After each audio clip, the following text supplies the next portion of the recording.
I said I was going to make another video as to why, I think this is so dangerous for Christians and people that respect the wisdom of the Bible, even if it's just viewed as a historical document. Okay, so here it is. The mark of the beast is based on the scriptures in Revelation chapter 13. And what is alarming is it says this beast, okay, puts under compulsion all persons, the small, the great, the rich, the poor, and the free and the slave, that they should be given a mark on their right hand or upon their forehead. Okay, so under compulsion is also to be mandated. Okay, so if you see, the Bible is pretty great with all these study tools, like I've said, and you can go to the Blue Letter Bible and look up this very specific word that is translated under compulsion or make or command, to be the authors of, the cause, to make ready, to prepare, to produce, bear. It's just on and on and on, okay? So the fact that it's now being mandated makes this so deeply connected. Now, what do I see is the graphene connection is really relevant, because it says here, let the one who has intelligence calculate the number of the wild beast, for it is a man's number, and its number is 666.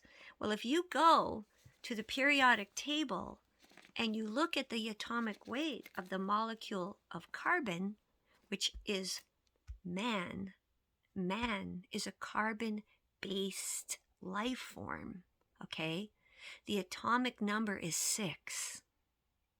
And graphene, graphite, okay, all these like carbon, so there's different forms of carbon, like diamonds, all have the atomic weight of 6. And the group of people, this is a fact. It's in the masks. It's been discovered. Canada's even recalled all these masks because they don't need them anymore because they're giving people the vaccines. And then even on the swab, okay, they've been poisoning people with this stuff, okay? And then the frequency radiation seems that it causes it to oxidize and creates the effects, these toxic effects. And so the fact that the number is 666, well, there's been 2 shots so far, graphene, and the booster. Maybe that's it. You take it 3 times. I don't know. Maybe you can't recover. So that's it. I really think if there's ever been a time that something would fit so completely, this prophecy is now. And just because it can fit at this capacity as Christians,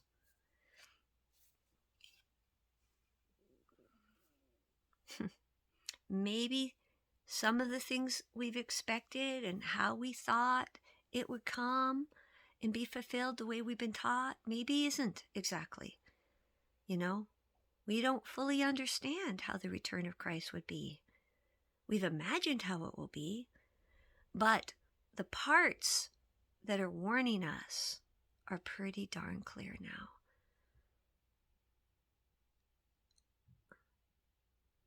And it's pretty shocking. But Jesus also says, when we see these things occurring, to raise yourself erect, look up and know that your deliverance is getting near.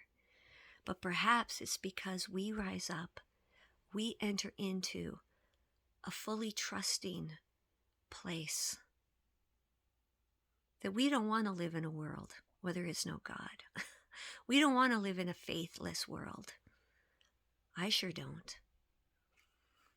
If I'm going to go down, I'm going to go down fully trusting with my whole heart, soul, and mind.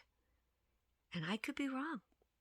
I could be wrong, and I fully accept that. And I would rather be wrong, leaning to believing in the power of a higher and loving intelligence than what I'm seeing now, with a world that has gotten so sick that it has conspired to create an entire industry off of culling the human race while they enslave them.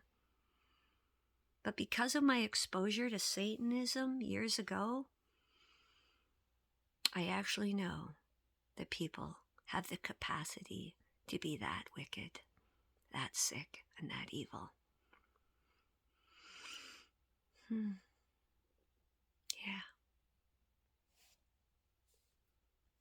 Be courageous now. Everyone who believes there is a better way is possible, but we have to participate. We cannot shrink back. We cannot wait, like we've kind of been primed to. I think that's a mistake.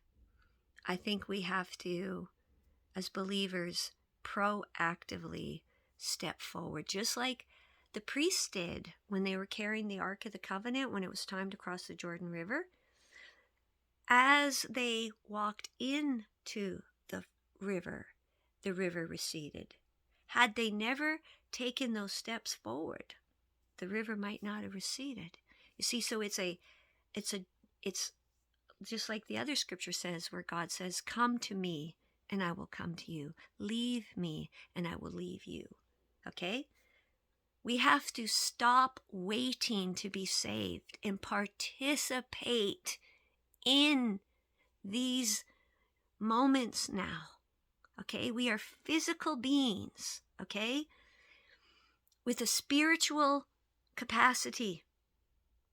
And I do not believe this is a prison planet that we got to escape and, there's some better place to go to. No, this is the better place. And it needs to be infused with more life, more love.